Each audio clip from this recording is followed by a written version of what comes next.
सुबह हवेली इस कहानी को सुनने के बाद में आपकी रूह कांप जाएगी।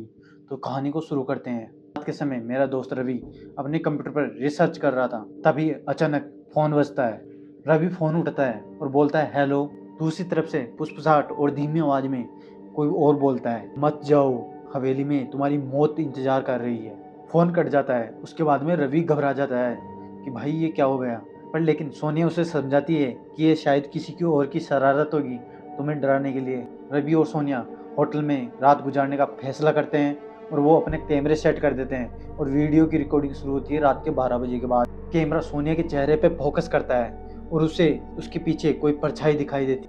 तभी रवि घूमकर देखता है, कोई कुछ भी नहीं दिखाई देता। सोनिया डरते हुए रवि हमारे को यहाँ से जाना चाहिए। तभी रवि बोलता है कि भाई हमारे को ऐसे नहीं जाना चाहिए, इस सच्चाई के बारे में पूरी छानबीन करनी चाहिए और इसी मिस्ट्री के बारे में हमें पता होना चाहिए भाई आखिर है वो क्या रहा है। तभी अचानक से हवेली के अंदर पड़ी एक घड़ी अचानक से घूमने लग जाती है। मतलब उसमें टाइम स्टार्ट हो जाता है और दीवार पर एक खून से उभरा शब्द निकलता है, भागो। उस शब्द को देखने के बाद वो घबरा जाते हैं। रात में सोनिया को हवेली की दीवार में एक पुरानी जली हुई डायरी मिलती है जिसे वो पढ़ना चालू कर देती है। उस डायरी में जब वो पढ़ती है तब उसे पता चलता है कि उसमें लिखा था मेरा नाम रागिनी है और मेरे पति ने मुझे जिंदा जला दिया था और मैं हर रात उसके लौटने का इंतजार करती रहती हूँ, लेकिन अब मैं किसी को बाहर नहीं जाने दूंगी इस हवेली के। तभी अचानक से बादल बहुत जोर से गूंजते हैं और हवेली की खिड़कियां हिलने लग जाती है। कैमरे में दिखता है कि सोनिया के पीछे एक सफेद साड़ी में खड़ी औरत दिखती है, लेकिन जब जब रवि उसको देखने की कोशिश करता है तो वहां पर कुछ नहीं दिखाई देता और सोनिया की आंखें अचानक तरीके से लाल हो जाती है और वह असामान्य तरीके से हंसने लग जाती है। और उसके बाद में सोनिया बोलने लगती है कि रवि अब तुम मुझसे नहीं बच सकते।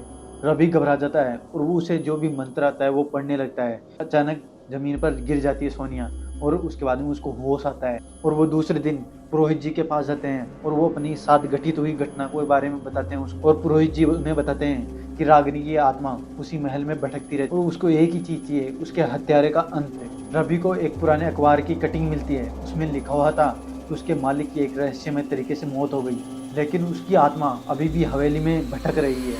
रवि और सोनिया वापस उसी हवेली में जाते हैं, पर लेकिन इस बार वो पूरे मंत्रों के साथ जाते हैं। मतलब पूरे मंत्र पढ़वा कर जाते हैं अंदर। और जैसे ही सोनिया और रवि अपना मंत्र चालू करते हैं तभी दीवारों से चीखने की आवाज सुनाई देने लगती है। रागिनी की आत्मा अचानक से प्रकट हो जाती है सामने, लेकिन उसी के साथ एक दूसरी डरावना आत्मा भी होती है, उस हवेली का मालिक। अब दोनों आत्माएं आमने सामने होती है, बहुत ही खतरनाक टक्कर होती है उनकी आपस में। रागिनी क्रोध में बोलती है कि अब तेरा अंत होगा और अचानक तरीके से हवेली में झटका लगता है और वो मकान मालिक उस जमीन में समाहित हो जाता है। हवेली हिलने लग जाती है और दरवाजे ऑटोमेटिक खुल जाते हैं।